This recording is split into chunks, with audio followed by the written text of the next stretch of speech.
Hey, and welcome into the Big Ten Huddle. I'm JR, presented and brought to you by FanDuel. Appreciate you being here. Going to go through these Big Ten quarterbacks and rank them from 1 to 18. Now, the way I'm doing this, because when you say the best 18 quarterbacks, the best quarterbacks in the Big Ten, it gets really difficult to try and figure out what that means for each individual person.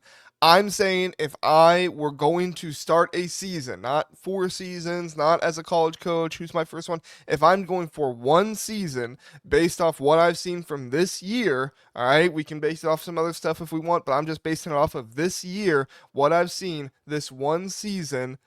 Who do I want as my quarterback? And that's how I'm going to rank these 1 through 18. Can probably depend on what kind of offense I would like to run, stuff like that. But that's going to be how I rank this. I think when you get into other best stuff, it just gets too difficult. So, the number one quarterback that I'm going to want, I have PFF here next to me. I'm not going to go through and like do the grades for each quarterback this week. I kind of do that at the beginning of the week sometimes. I haven't done that the past couple of weeks, but if you guys like that I've done before, go ahead and let me know. I can bring that back and start doing that again. But what I want to do is I want to go through, we're kind of at the midpoint a little bit, entering into week 9. It's a little bit past that. Who are the best Big Ten quarterbacks? We're going to focus mostly on like the first 5, 6, 7, or 8. And then once we get down to the lower part of the list, I'll give you some thoughts, but probably not as many as I'm going to give you for the other ones. So if you look here on PFF, if you go by the passer grade, and it is Julian Sayin there at the top. It's no surprise. He's had a fantastic last few weeks. He had a game where he had just barely over 200 yards against Washington, where he wasn't graded as well, but still a good game with just less production in that game. The past 2, 3 games, I think it was Wisconsin, Minnesota, those games, he's really been on fire. Illinois was another one. He's really been on fire, doing really well. They're going into a bye week this week, so we won't see him, but he is somebody that is at the top of PFF. Not my rankings yet, just going through PFF. And then Dante Moore is right behind him, Jayden Maiava, and then Fernando Mendoza at number 4 as a passer in the Big Ten. And I get this. There are definitely things about Fernando Mendoza that you can critique and kind of get at, right? The first 2 or 3 weeks, he was very good going up against that competition, who's better than maybe we thought before, right? Kennesaw State, Old Dominion looking like pretty good group of 5 teams. But once he got into conference play, he was not as spectacular.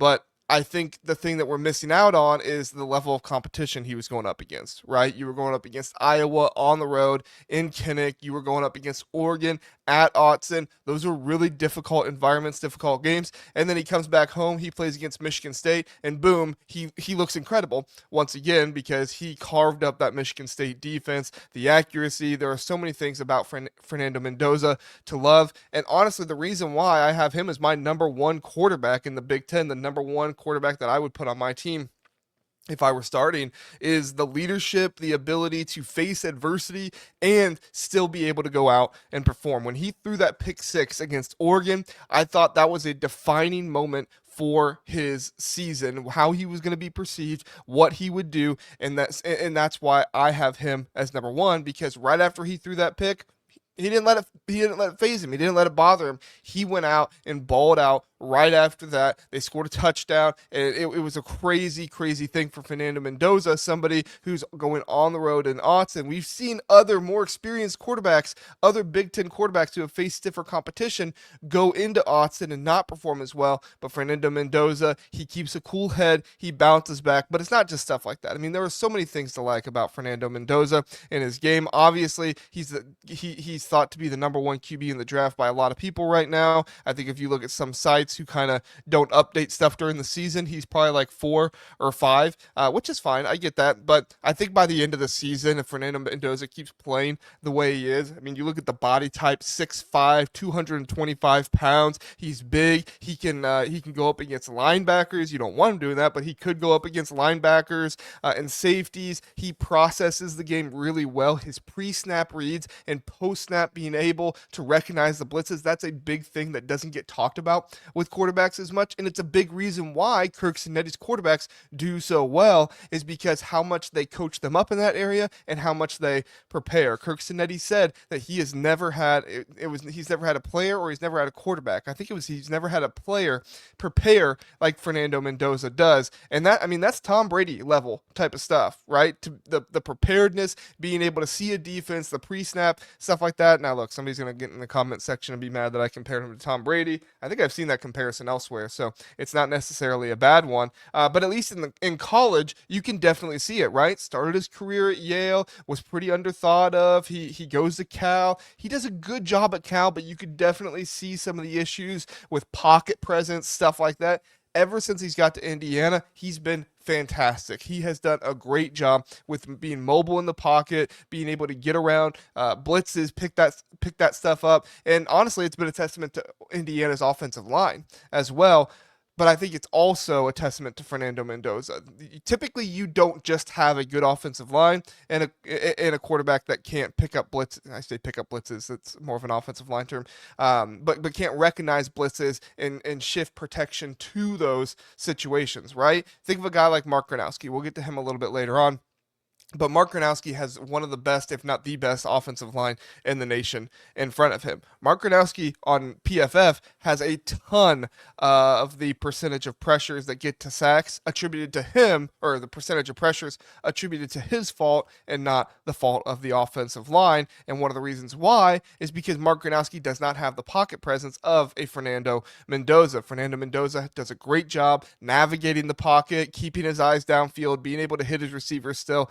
And it's a huge reason why I have him as the number one quarterback. Maybe he's not had as many flashy plays as some other quarterbacks, right? Number two guy here in a second. We'll talk about all his flashy plays and how amazing he is as well. But it's been these difficult moments against Iowa, against Oregon, that really puts him above and makes him number one for me. And the people, don't disagree right now. He is number one, I believe, in Heisman odds on FanDuel. On FanDuel, Fernando Mendoza, number one, plus 330. Ty Simpson is right after him, and then Julian Sayin is at number 3 right after Ty Simpson.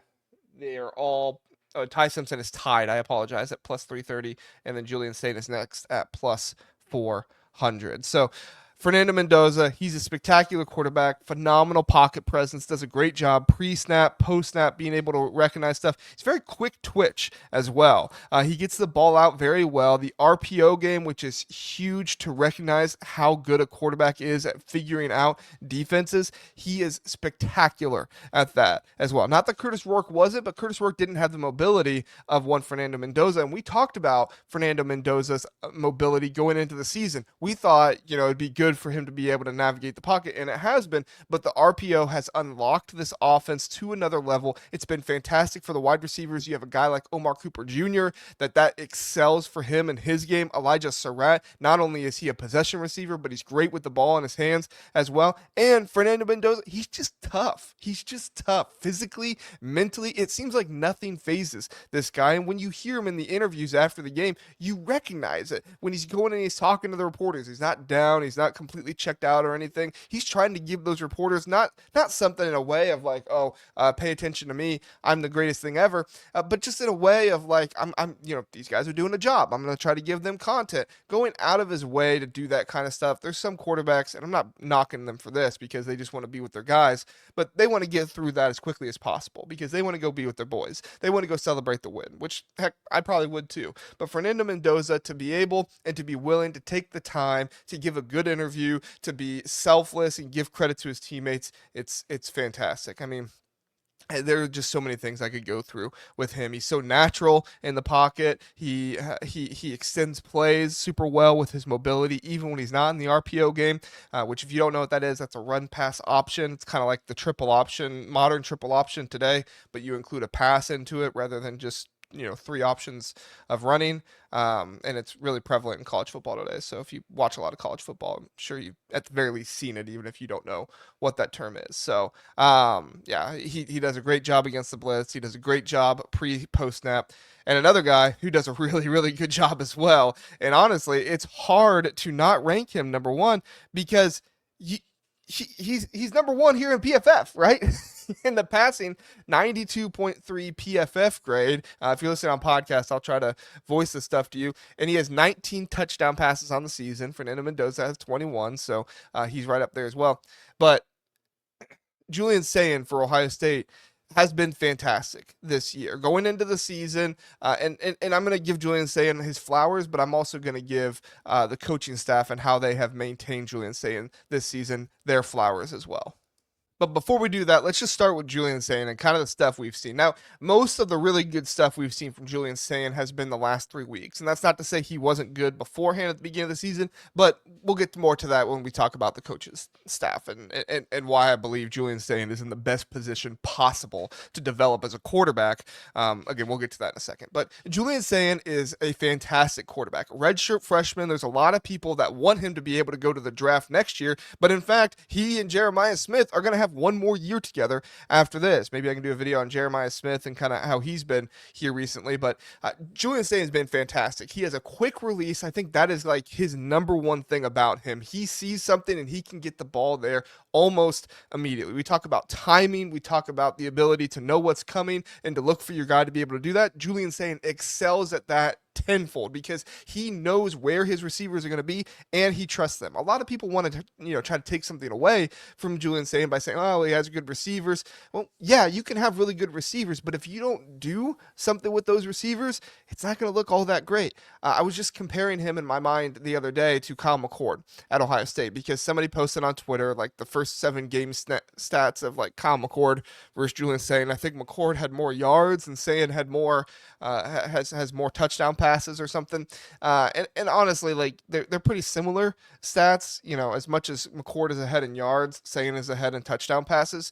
I guess as much as you can say that. I think he's got 19 and McCord had 12 or something like that. Anyway, my point in saying is if you just look at the stats, which that's one of the things that I'm not doing in this, I'm not looking at the stats. I might quote them a little bit, but I'm not looking at the stats. I've watched every single quarterback on this list, and I'm giving you my thoughts on how they've played and kind of the situations they've been in. And the situations that Julian Sayin has been in, he has excelled because he is so good with the quick release, being able to get the ball to his receivers. He knows receivers are going to be. He has very good connection with his receivers. And so you can have the best receivers out there like Kyle McCord did. Now, you could argue his slot receiver wasn't all that great, but you could also argue that Ohio State slot receiver and Brandon Ennis, I'm not saying it's Julian Fleming, please don't hear me say that, but he doesn't have the production of what a normal slot receiver does for Ohio State. He has 2 phenomenal outside receivers, though, and being able to get the ball to them so that way they don't have to make contested catches all the time is phenomenal. That was one of the things about Kyle McCord was he was bailed out a lot by throwing the ball to Marvin Harrison Jr.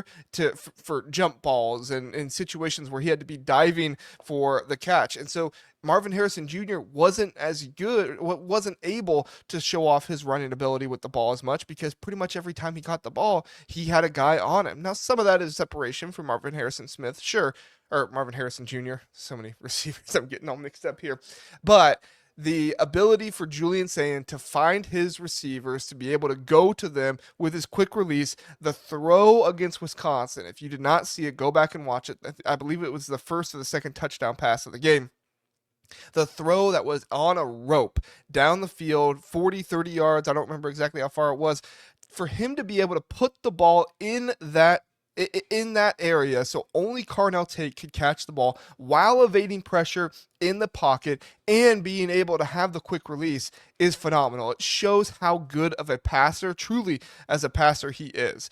In the Texas game, and again, we'll talk more about the beginning of the season here in a minute, but in the Texas game, because that was his biggest game of the season so far, it was his very first start in college football, and he looked like a vet out there. He did not look like somebody that the moment was too big for him, and he was scared or he was nervous or anything like that. He was somebody that had composure, was willing to go out there, wasn't going to just, dink and dunk. However, they didn't open it up for him a whole lot, but he didn't just dink and dunk the ball down the field. He's actually going out there, trusting his arm, trusting his receivers, and throwing the ball in locations where only they could catch it.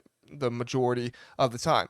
His completion percentage is off the charts, and one of the reasons why is not just accuracy with his arm, but like I said, that timing, that knowing his receivers in his very first year starting, right? It's not like, he was there last year as the third string quarterback, but this is his very first year starting, and the amount of timing and trust that he has with his receivers is phenomenal. The pocket presence as well is something that he does an excellent job with. He's not necessarily somebody that's going to get outside the pocket. He's not Bryce Young, right? He's not going to get outside of the pocket and throw the ball on the run and do all this crazy stuff. But what he is going to do is he's going to be able to feel the pressure. He's going to be able to evade it and help his offensive line out. Now, his offensive line has been very good this season in pass protection as well.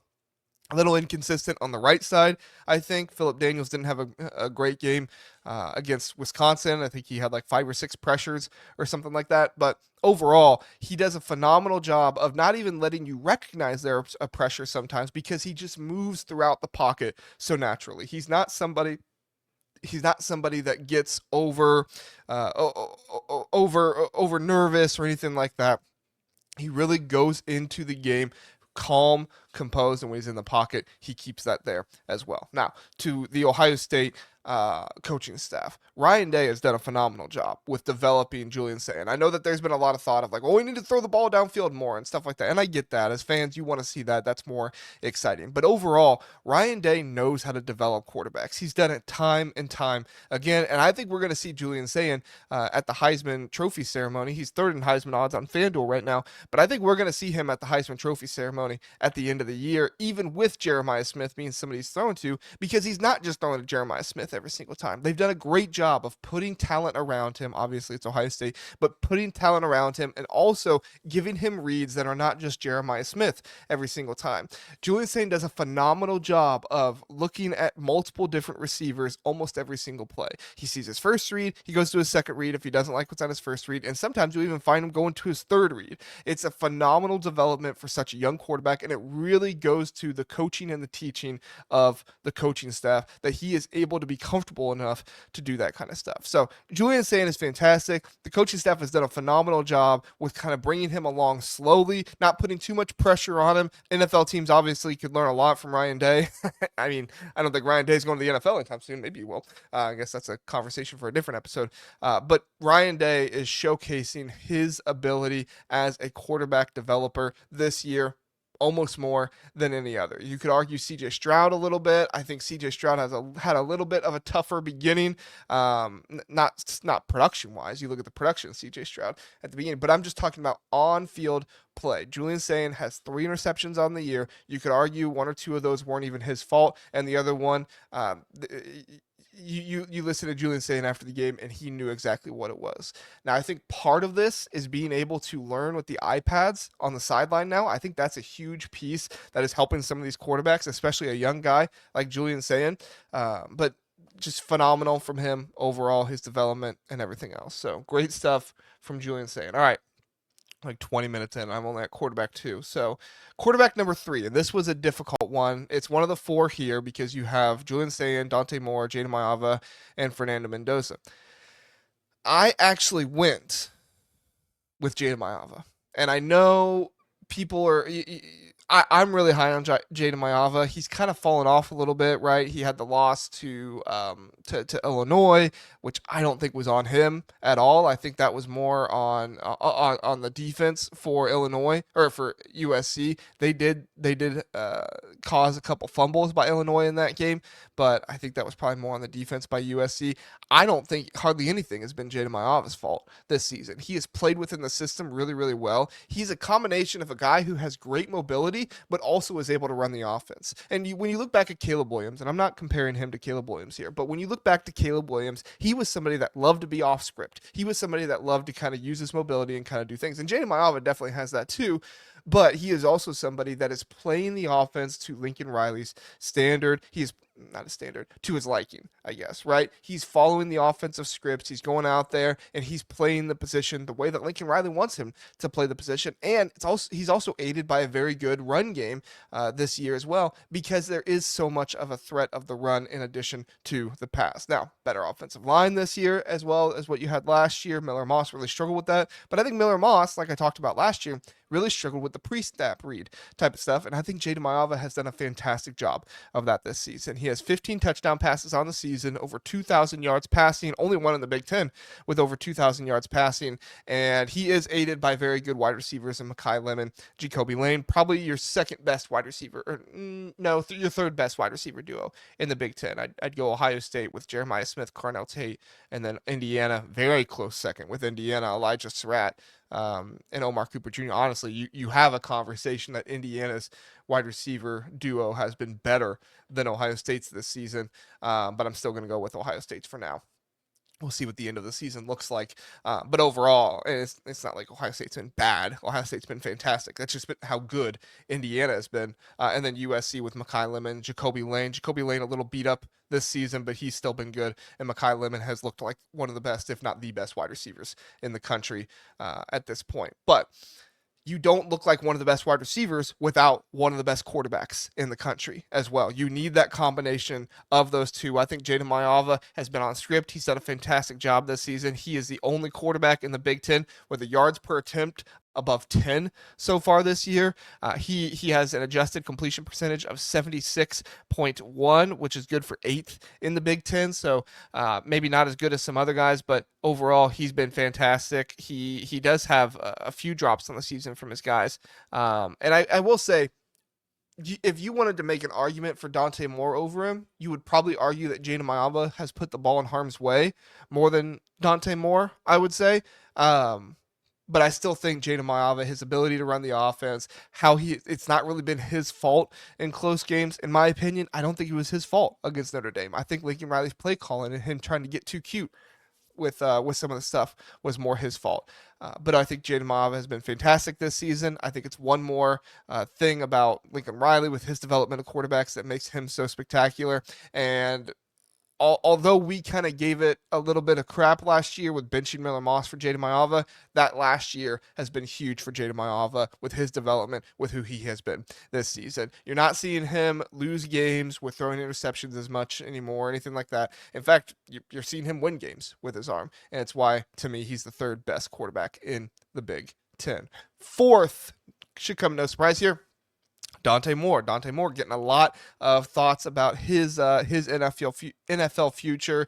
Probably going to be a top 5 pick in the NFL draft this in 2026 coming up as well.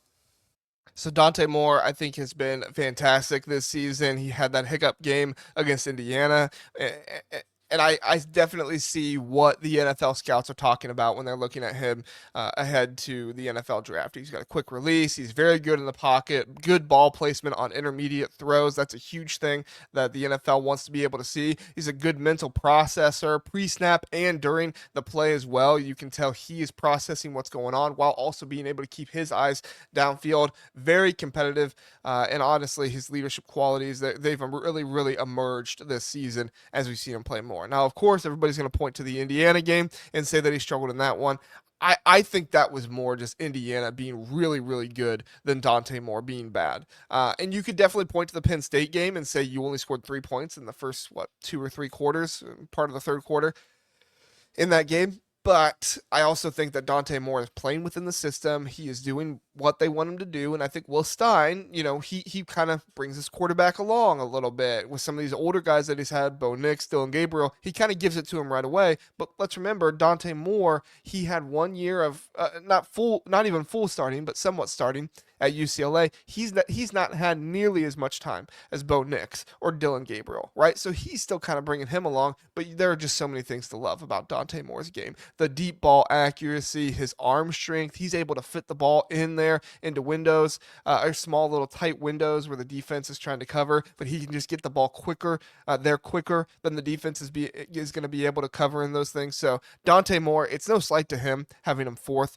on here at all. Honestly, this could change change next week. That's how close it is between him and Jayden Maiava. But I really, really like Dante Moore. I think he's a really good quarterback. I think that he's really poised. He does a great job. Had that hiccup, like I said, against Indiana, and that's one of the things holding him back. But he's going to play bigger games later this season, USC, Washington, and he's going to have every opportunity to be able to show out and be, if not the top 3 quarterback in the Big Ten, he could even be the best or the second best by the end of the season. Jayden Maiava is a great quarterback. He does a phenomenal job, and Dan Lanning, Will Stein continue to develop those quarterbacks and do a great job with them as well.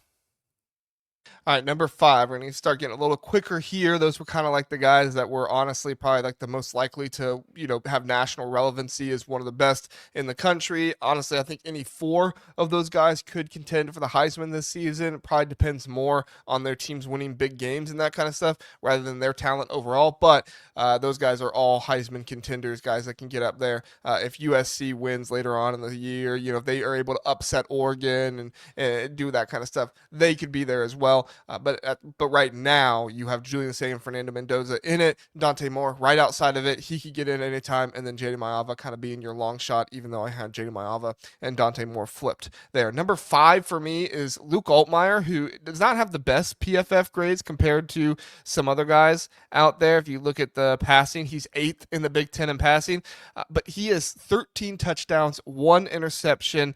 He's had a few 4 turnover-worthy plays so far this season, but he has 1,800 yards passing, 9.4 yards per attempt, and a plus 70%, 71.5% completion percentage there as well. I just love Luke Altmyer this season. I think he's done a really good job of taking care of the ball. I think that he's been phenomenal in moving the offense and orchestrating them. You could definitely knock him for the sacks, right? And we'll get to Dylan Raiola a little bit on when we talk more about that and kind of QB versus quarterback, the situations there.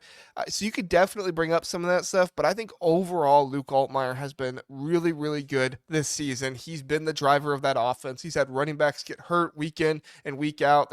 They come back in and they play and then they get back out because they get hurt. But Luke Altmyer and Hank Beatty are the constant. And there was a lot of talk about these Illinois wide receivers going into the season.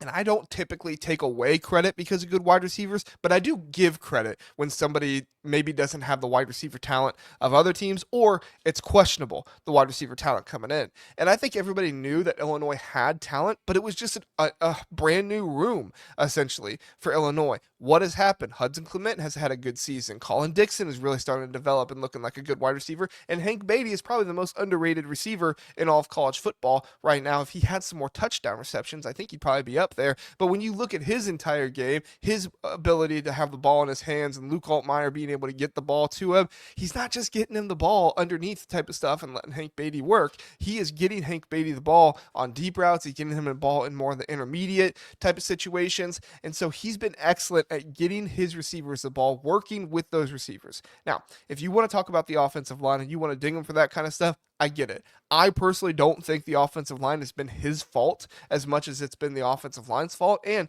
kind of the fault of some of the receivers as well. I showed it on the stream one of these times, but I think it got taken down because they don't like when we put all 22 film up. But when I watch the All-22 with Luke Altmyer, the sacks are much, much more on somebody else than they are on Luke Altmyer. One example is Luke Altmyer was going to throw a screen pass to his receiver, and so there were three out wide over to the side. His receiver runs the route for the screen pass, but he runs the route over the line of scrimmage. Well, his wide receivers on that side were blocking. So you can't have wide receivers blocking downfield and run the route over the line of scrimmage. So Luke Altmyer, he has the wide receiver on the other side of the field going on a go route. He's covered. He has the wide receiver on the other side of the field ineligible because he's across the line of scrimmage, and then the offensive line is breaking down around him. So he tries to escape and ultimately gets sacked. Now that's one example of many, but it's a very big example to show you it's not just the offensive line. Yes, the offensive line for Illinois struggled at the beginning of the season. They're looking better now. Against Ohio State, they didn't look great because it's Ohio State and they can make any offensive line not look great. But he is still looking good this season. The offensive line has areas to improve, but I don't fault him for that kind of stuff as much as I will fault other guys like Dylan Raiola, who we'll get to a little bit later on. Number 6, this is where I have Damon Williams Jr., and Damon Williams Jr. is number 6 for me. even though he has probably some of the highest ceiling of like in-game play of anybody on this list, right? We all saw him against Rutgers. We all saw how efficient the offense was at the beginning of the season in their first 3 games. He still is a young quarterback who has a tendency to make bad decisions, right? And we saw that in the Michigan game. If he came out and won that Michigan game, and they scored 3-4 touchdowns in that game, and Damon Williams passed for over 200 yards and ran for like 50 or more, I'd probably have him number 3 on this list. So that Washington game really dinged him. But we also do need to take into account he has a very beat up offensive line. It's not looking good for them right now, and the RPO game has not been great because of the offensive line, and some of the significance there has struggled with it. So I get that, but I also think that Damon Williams has a little bit of inconsistency in him that I want to see him correct before I put him much higher. If he comes out and balls out against Illinois and has another 300 plus yard game, nearly 100 rushing yards or something like that, then okay, I'm going to change my tune on him and probably have him 4 or 5 in the Big Ten, depending on what other quarterbacks do. I might have him higher than that. So he has the opportunities to move up. It's just, he's coming off a bad game against Michigan. We'll see what happens. We'll see how he performs. But we also need to recognize he's at home this week, right? And so when a quarterback performs well at home, you give him credit, but you also recognize it's at home. When they perform well on the road, you give them a lot of credit for doing that, because it's really, really tough, especially in the Big Ten, to go on the road and play some of these defenses where the defenses are really, really good. So let's see what Damon Williams looks like. Hopefully Carver Willis and John Mills are back for the Washington offensive line. They've been great run blockers. That will definitely help Jonah Coleman. And when Jonah Coleman is rocking and rolling, you got Damon Williams with great situations for him to be able to look like a good runner and a good passer, especially when Jonah Coleman is available to catch the ball too, because they've been getting him the ball more as a receiver this season, which has been really good for the offense. Number 7, I have Nico Iamaleava, and I don't think really any of UCLA's issues this season have been Nico's fault. Now, I will say it's not been good enough for me to put him, above some of the other guys. But Nico is a really good quarterback. We saw some of it at Tennessee, but he's actually developed this year under a coaching staff that has been underwhelming, right? They get rid of their defensive coordinator, Tino Sunseri, bye-bye to him. Deshaun Foster moves on. But even in the midst of this, coaching staff turmoil, he has still excelled and looked like a really good quarterback. Not just his ability to pass the ball and move the ball down the field, but his ability as a runner, his ability to pick up first downs. It's been fantastic for Nico Iamaleava. I'm a big fan of Nico. I think Nico does a great job. I think Nico will be a high draft pick at some point, whether he goes this season or next season. High draft pick. I don't know if he's a day one guy, but we'll see. I mean, he has the traits for it. So he's one of those guys that even if they're looking at him like, oh yeah, 5th, 4th round or something like that, they're going to see the body type. They're going to see the arm strength, all that stuff that he's able to do, and they're going to really fall in love with Nico and what he can bring to an NFL team. So Nico, I'm not basing it off of NFL rankings or anything like that, but really good running ability, really, really good warrior mentality, even in the midst of his team not playing well. Could have been easy for him to give up. I wondered if he would give up, but to his credit, he's not. He's been a great kid. He's done a great job for UCLA this season. It has been a huge part with them being able to get on the 3-game winning streak going into this game against Indiana. All right, number 8. Make some people mad here. That's okay. Drake Lindsey of Minnesota is my number 8 quarterback in the Big Ten. You could argue maybe 9, maybe 10. I don't think he's probably much higher than 8 on anybody else's Big Ten quarterback rankings. I might be wrong. He might be up at 7 for somebody else. I could see you possibly put him above Nico. He doesn't really have the stats this season to make anybody, fall out of their chair and say, oh, Drake Lindsey is the best thing ever. But what he does have is he does have the ability to move the ball down the field and play within PJ Fleck's offense very well. And when PJ Fleck's offense has not had a running game, they have relied on Drake Lindsey a lot. I think this is something that not a lot of people pay attention to when it comes to Minnesota football and what Drake Lindsey has done. They have not done a great job of running the ball this season at times. You thought Darius Taylor would have been better, and he was very good against Nebraska. That was huge for them, but that was his first 100-plus yard game since week 1 against Buffalo. A.J. Turner gets hurt. Ijiboka, I apologize, I'm probably going to pronounce his name wrong. Ifajibika. I apologize. But the new running back they have, that's kind of the tandem duo with Darius Taylor right now. He's a good back, pretty elusive guy, but he's not somebody that you're going to rely on to be the bell cow for the entire season or anything like that. So I like the running situation a little bit better now after what I saw against Nebraska. But for them, the past few weeks to really rely on Drake Lindsey's arm and really rely on him with a wide receiver group that has some good wide receivers, but let's be honest, they're not any super big names. I think Drake Lindsey's been impressive this season, even if he doesn't have the best stats in the world. 1,437 yards, 10 touchdown passes, only 3 interceptions on the year. He only has a 62% completion percentage, so he could, increase his efficiency a little bit more in some of those areas. But when you're trying to throw the ball with him as much as you are, it's really hard to navigate that kind of stuff. So Drake Lindsey, number 8 for me. Number 9, Dylan Raiola. And I can already hear people upset with me. The Nebraska fans want him higher. The non-Nebraska fans want him lower. I get it. Dylan Raiola is pretty middle of the pack in the Big Ten for me so far this season. Very, very talented quarterback. All right, he has a great arm. He has, the ability to be able to find his receivers downfield, even when he's navigating the pocket. I like Dylan Raiola a good amount. But the sacks are very concerning. He's been sacked a lot this season. He was sacked 9 times against Minnesota. It is pretty concerning what is going on with Dylan Raiola this season in that area. Now, I think personally, he might have the worst tackle duo in the Big Ten, at least from a pass blocking perspective, which is really saying a lot. You got some others in there that would probably be worse, but you think of Northwestern, they have Caleb Tiernan. You think of Purdue, and they're probably down there a little bit as well. But if it's not the worst tackle duo, because that's probably pretty big to say, it's one of the worst in the Big Ten this season. And I think that's been really, really difficult for Dylan Raiola. I have knocked him for his kind of first step, being able to move up in the pocket, and I definitely think that's valid. But he's also had to do that a lot this season because the pass protection has not been great. Emmett Johnson, coming along more as a runner. I Bleav he leads the Big Ten in rushing yards right now. That's been super helpful. It's been super good for Dylan Raiola. But this is still a quarterback who very good at completing passes. He's actually better in the intermediate game than I think some people give him credit for. They kind of talk about dink and dunk, but he does a really good job in the intermediate. That's like the 11 to 19 yard pass range. So he does a good job there, but overall, he needs to get better in the pocket, I think, and some of that is attributed to his offensive line. He does need to improve.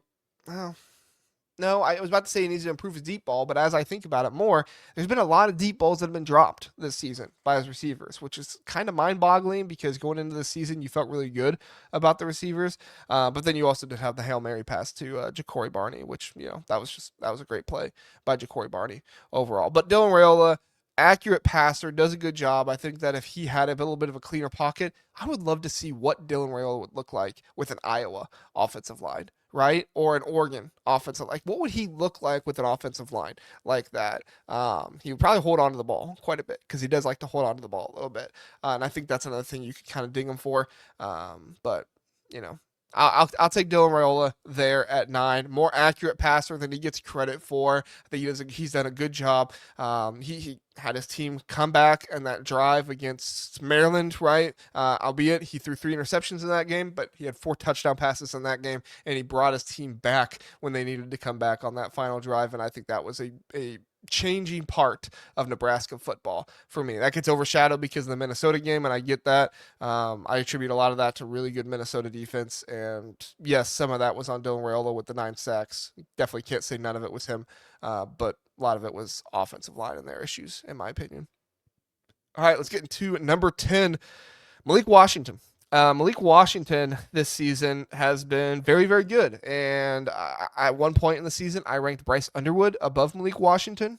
But as the season has gone on, I've recognized how much more Maryland is leaning on their true freshman quarterback than Michigan is. And don't get me wrong, Michigan is leaning on Bryce Underwood some, but number one, Malik Washington doesn't have the best receivers in the world. Too many drops. Some of it is inaccuracy on Malik Washington's part, but also some of it is just plain drops by the Maryland wide receivers, and that's really difficult and really frustrating for Washington to deal with. So definitely could be better in some areas, but overall, when you are relying on your true freshman quarterback, I mean, he has thrown 50-plus passes, I think twice so far this season. When you're relying on him that much, and Malik Washington has only thrown 3 interceptions on the season. I mean, we were just giving praise to Julian Sayin for only 3 interceptions on the season. He's not passed the ball 50 times a game anytime this season. Malik Washington has. I would love to see what Malik Washington would look like in an offense where he is not forced to throw the ball that much. Now, some of it you could argue is, him being able to work through that stuff and doing a really good job of, staying composed even in those situations. But I mean, he has just had to throw the ball so many times. Of all the quarterbacks in the Big Ten, he leads them in attempts. He has 269 attempts, pass attempts on the season. Next, 235 for Athan Kaliakmanis.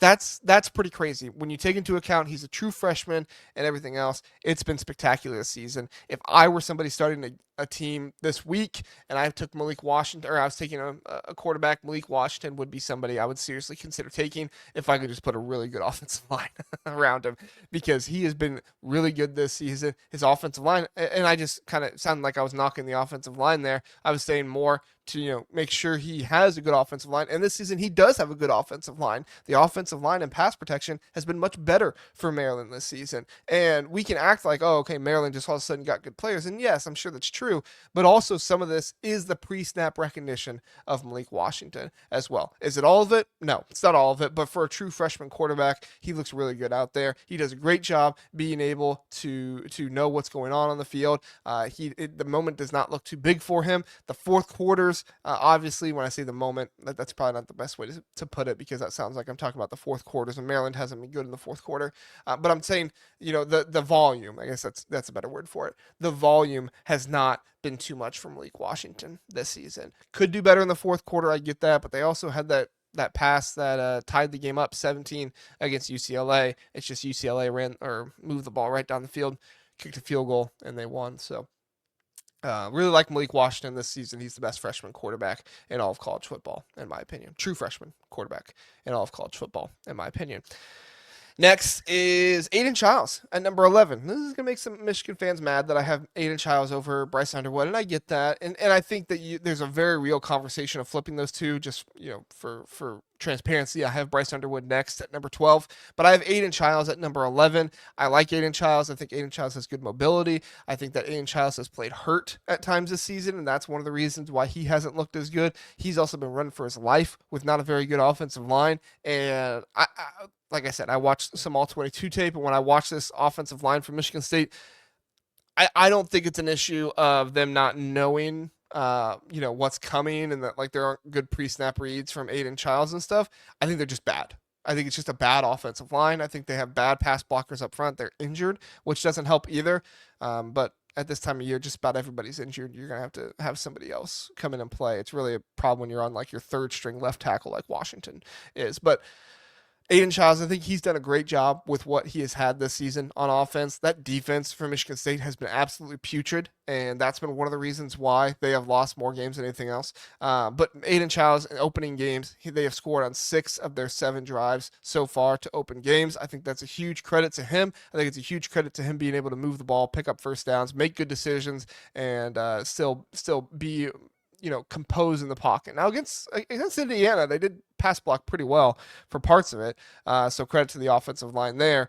But Aidan Chiles has also done a good job being able to move the ball down the field, and having that +1 in the run game when Aidan Chiles is running the ball is very helpful as well. Number 12, Bryce Underwood. And Bryce Underwood has been very good this season, especially here lately.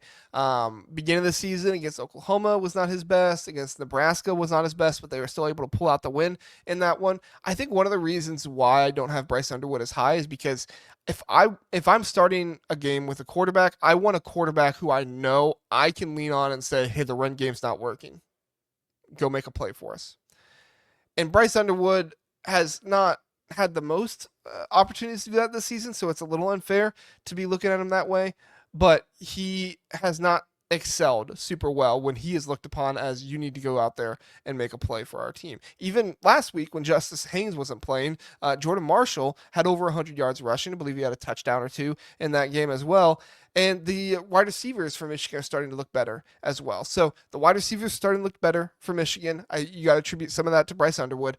The running game has, when it fell off against USC, you really started seeing Bryce Underwood, kind of pressure himself a little bit. And I probably could have said this about Malik Washington too, but just the lack of touch that he has is concerning. I guess as a young quarterback, you are going to go through some of that stuff because Bryce Underwood might have the strongest arm in the Big Ten out of all these quarterbacks. I'm looking at my list here to make sure I'm not being hyperbolic by saying that. I think he might actually have the strongest arm of all these guys, but it's not Joe Milton level or anything like that, but he just has issues putting touch on some of his passes. And I hated when Sherrone Moore was asked about this, he came out and said, well, yeah, it's not really something we're messing with. The receivers just got to catch the ball. Well, sure, if you want to say on a crossing route over the middle, he throws it so hard that they can't catch the ball, sure. You can say, okay, well, the wide receivers just got to catch the ball. But when he's not able to throw a fade route into the end zone, which normally you don't have to do because you have a good enough running game for Michigan. But if you have a Donovan McCulley down there, you're trying to throw a fade route to an undersized corner that's going against him, you need to be able to put the ball up there. He's either sailing the ball way over his head because he doesn't have any touch on his pass, or he's underthrowing the ball, and the cornerback has an opportunity on it. So it's an area that Bryce Underwood really needs to improve, in my opinion. The fact that he is not been relied on as being the guy, and he's come away with getting a big win for his team, like Drake Lindsey has, like Malik Washington has, like Aidan Chiles has so far this season somewhat. Dylan Raiola was at times this season, but he's gotten help with his running game. That's one of the reasons I just have Bryce Underwood a little bit lower. He's going to be fantastic. He's going to be a top 3 quarterback in the Big Ten next season as long as he develops properly, because he has all the intangibles, right? He has all the traits. He has the arm strength. He has all that stuff. He has the fire. But for now, Bryce Underwood, at least this season, I'm having him outside the top 10, but he could also get into the top 10. We'll see what happens against Michigan State here. I'm expecting a big game for Bryce Underwood in that game. 2 or 3 touchdown passes, 200 plus yards, throwing maybe 300 plus. That's just what the Michigan State defense has been so far this season. All right, kind of rapid fire for the last ones. Number 13, I have Mark Gronowski. Gronowski, good runner, but I don't want somebody that can't throw the ball as well with Mark Gronowski. His offensive line has been fantastic. Nearly 40% of the pressures here on PFF, nearly 40% of the pressures have been attributed to Mark Gronowski. And that's because he's not comfortable in the pocket. He holds onto the ball too long back there, and I think he has problems processing as a passer. Now, all of that is made up with how good of a runner he is, but I personally don't love if I would have to go through a season with somebody like him, because you have the risk of him being injured. You have the risk of him being hurt. Bryce Underwood is also a really good runner because of his speed and his agility, but he can kind of run away from guys. But Mark Gronowski, he runs like a running back, which really takes a toll on the body. And I don't think Mark Gronowski is as bad of a passer as we've seen at times this season. I think it's more because he is running the ball so much. He's getting hit so much. So I think he has made this Iowa offensive line statistically not look as good as they actually are in some ways, but this Iowa offensive line is fantastic. Mark Gronowski is lucky to have them, and they've covered up some of the issues in the passing game, at least, pass protection and stuff like that Mark Gronowski has displayed. Reese Vanderzee being back, good for him. He's thrown some good deep balls this season, so it's not like he's incapable as a passer. I just think sometimes when you have to run as much as he does, that can kind of take a drawback on your passing and that stuff. So number 14, Ryan Browne. Ryan Browne, good mobility. He's probably not going to play this week against Rutgers. So, see Malachi Singleton, I think is his last name. But Ryan Browne has been good this season. In the passing grades here on PFF, he's actually ninth, but he's just not been super accurate. He has a sub 60% completion percentage. You look at his adjusted completion percentage and 75.1 because there have been a lot of drops on the season. His wide receivers have just as many drops as the Maryland ones do, but he's also throwing the all down the field a whole lot more. I would love to see Ryan Browne be able to kind of consistently move the ball down the field a little bit, but in red zone situations, he's throwing interceptions. He is able to move the ball down the field a little bit more. His mobility is a huge plus, right? Some of the stuff they're able to do with him, he is probably more elusive than some other guys out there that, his elusivity is probably underrated. But there's just stuff from Ryan Browne this season. I'd love to see what he would look like with a more talented team. When some of this stuff not happen, when he not put as much pressure on himself, because I think that a lot of that is what Ryan Browne is doing, is he's putting a lot of pressure on himself this season to really be able to do things. I'm excited to see what happens with Malachi Singleton for a full game. Came in relief, was 11 for 20 last game against Northwestern. So not a great showing for him, but he's got a full week of practice to be able to get ready for it. We'll see what that looks like. Number 15, I have Athan Kaliakmanis, and he was actually the leader of PFF like 3 or 4 weeks ago in the Big Ten. But he's just fallen off. He's not looked as good. He's still high up there. He's tied for 5th in the Big Ten. But if you look at his, I guess I gotta actually go to. He's not been great the past few weeks. 4 touchdown passes the last 3 weeks, but he's had 4 interceptions.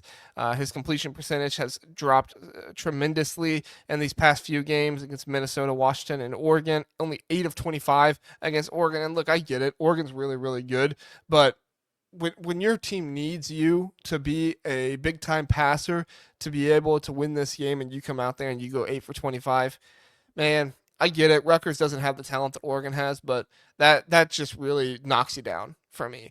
And you could argue some of that stuff wasn't on him, right? The adjusted completion percentage was 40.9 as compared to 32%. So you could argue some of that wasn't on him, but it was just not a great day from Athan Kaliakmanis in that one. So I need to see better from Athan Kaliakmanis. Preston Stone, number 16, he's really improved lately. Not turning the ball over as much. So you could make a case for him to be higher, but I do have some concerns still with what we saw at the beginning of the year. Not nearly as many turnover-worthy plays. I guess last game against Purdue, he'd have 4, it says, but at least the 3 games before that, he only had 1.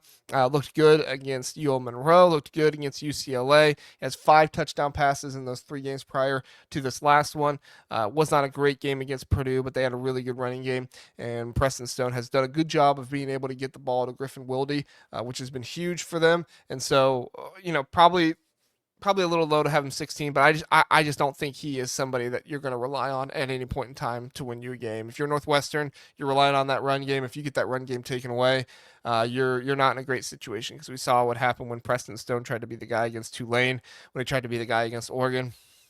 Didn't work out well. So, and you could argue that his game against Oregon was better than Athan Kaliakmanis's, I guess, but I think a lot of that was kind of garbage time stuff. So yeah. All right. And the last 2 I have Ethan Grunkemeyer and Hunter Simmons. I really don't have much on them. Grunkemeyer showed some fire and stuff like that against Iowa, but it's really hard to judge that. I mean, it's a road game in Kinnick for your very first start. That's really difficult. We'll see how he kind of develops a little bit more later on. And then Hunter Simmons, he's just not good. He is somebody that should be started at in the FCS level, in my opinion. Not even Group of 5. And I'm not trying to disparage the guy a whole bunch. And maybe some of it is the talent around him with a bad offensive line, and a bunch of running backs hurt.